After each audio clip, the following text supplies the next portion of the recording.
Hey, good morning. So more of prep week. So before we get back to framing this week, like I say, we're doing some site management, put the crawl space door in, and I'm in the process now of, this is where the back porch is going to be. So this is going to be a masonry porch. So it's going to have a concrete slab on it. And as you can see, it looks out at the green, the third hole in this golf course, which is very pretty.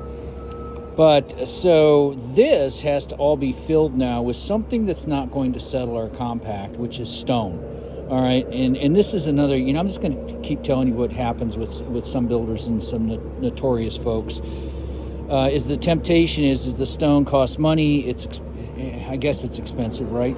And they will start taking those piles of dirt there and dropping dirt in here, and then put stone at the top. And the problem with that is, even though nobody's no downward pressure on it, nobody's walking on it other than the slab, that dirt eventually will settle. The air pockets will come out, and that dirt will settle, and then that slab that's on here will have no support underneath it, and then it'll crack, and there'll be problems. And but it happens all the time.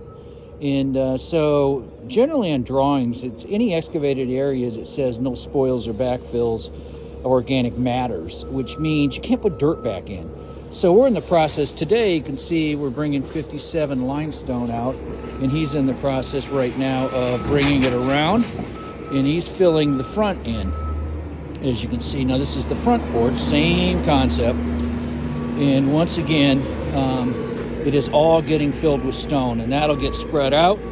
And then we know in 57 limestone, you can compact it, but once you set it in like this, it virtually goes nowhere. So this is all getting filled in, and then next thing will happen, he's going to bring this machine over. He's going to spread and smooth it out a bit. But the next thing will happen is more loads of stone, and they'll come and finish that back porch. So it's the way to do it if you don't want to cut corners.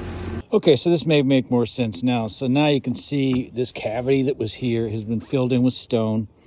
And what's going to happen is this is going to get a 4-inch concrete slab on it, which will be the final porch surface, which is makes for a nice porch, lasts forever.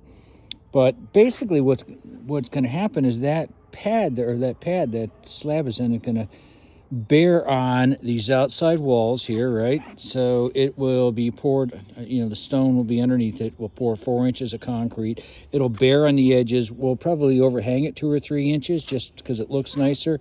And then if you remember these piers that we put in here, right there, and there, those are going to add some bearing in here for the slab on the inside. And we'll put some rebar across that, okay, which will help to support all that. So the slab will be very well supported. It's got the stone underneath.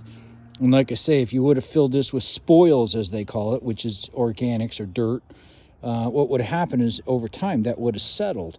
And then even with the rebar, we lose our support underneath the actual slab, and that's what happens. It happens a lot here. It happens in basements. It happens all kinds of places where builders are cutting corners, and they basically put dirt in because they don't want to pay for the stone, because the stone's not cheap. But it's the right way to do it.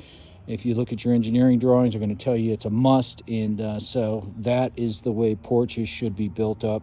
We can take a quick peek at the back one. They're in the process of filling that. I think they're waiting on stone now.